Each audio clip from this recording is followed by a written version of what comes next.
জ্বালানি সংকট মোকাবেলায় প্রধানমন্ত্রী তারেক রহমানকে সহায়তার আশ্বাস দিয়েছেন মালয়েশিয়ার প্রধানমন্ত্রী ডক্টর আনোয়ার ইব্রাহিম। মঙ্গলবার দুপুরে প্রধানমন্ত্রী তারেক রহমান তাকে ফোন করে সহযোগিতা চাইলে এ আশ্বাস দেন তিনি। বিদ্যুৎ জ্বালানি ও খনিজ সম্পদ প্রতিমন্ত্রী অনিন্দ্য ইসলাম অমিত সচিবালয়ে কথা জানান। দেশের আমদানি নির্ভর জ্বালানি খাতের অন্যতম উৎস মধ্যপ্রাচ্যের উপসাগরীয় দেশগুলো। সাম্প্রতিক সময়ে ইরান যুদ্ধের কারণে জ্বালানি সংকটে হিমশিম খেতে হয়েছে নতুন বিএনপি সরকারের শুরু থেকেই। পরিস্থিতি নিয়ন্ত্রণে আসার আগেই মহেশখালীর ভাসমান এলএনজি টার্মিনালে যান্ত্রিক ত্রুটিতে বড়সড় এক বিপর্যয়ের মুখে পড়ে দেশের জ্বালানি খাত।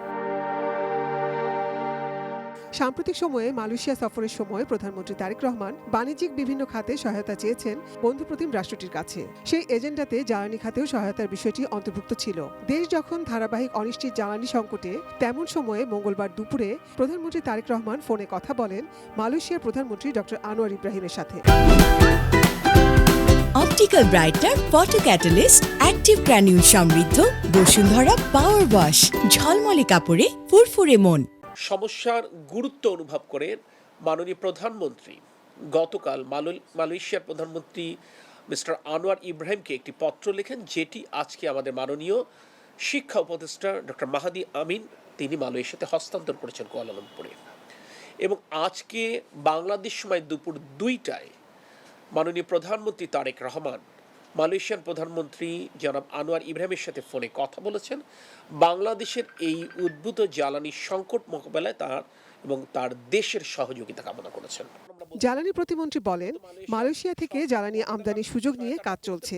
তাদের অভিজ্ঞতা, রিসোর্স দিয়ে কিভাবে সহায়তা করতে পারে এ নিয়ে বিস্তারিত কথা হয়েছে। মালয়েশিয়া থেকে আমরা এলএনজি আমদানির সুযোগ নিয়ে আমরা কাজ করছি। আমরা গতকাল বলেছিলাম মালয়েশিয়ান টিম কিন্তু এখনো এটা করছে এবং এটা তো একটা প্রক্রিয়ার ব্যাপার। এই প্রক্রিয়া কত দ্রুততম সময়ের মধ্যে আমরা সম্পন্ন করতে পারি, এছাড়াও বিকল্প কোনো পন্থা আছে কিনা যেখানে তাদের অভিজ্ঞতা দিয়ে তারা আমাদেরকে সহায়তা করতে পারে, তাদের পরামর্শ দিয়ে আমাদেরকে সহায়তা করতে পারে, কিংবা তাদের রিসোর্সেস আমাদের সাথে শেয়ার করতে পারে, সবকিছুই হতে পারে।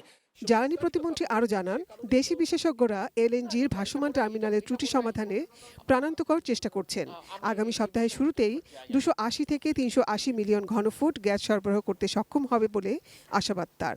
আগামী সপ্তাহের প্রথমে এখান থেকে আমরা ইনশাল্লাহ 280 থেকে 300 মিলিয়ন ঘনফুট তারা গ্যাস সরবরাহ করতে সমর্থ হবেন এবং পরের সপ্তাহের শেষের দিকে বাকিটা অর্থাৎ পুরো এফএসআরও তারা ফাংশনাল করতে পারবেন। Nazia Afrin, ATN news, Dhaka. সরকার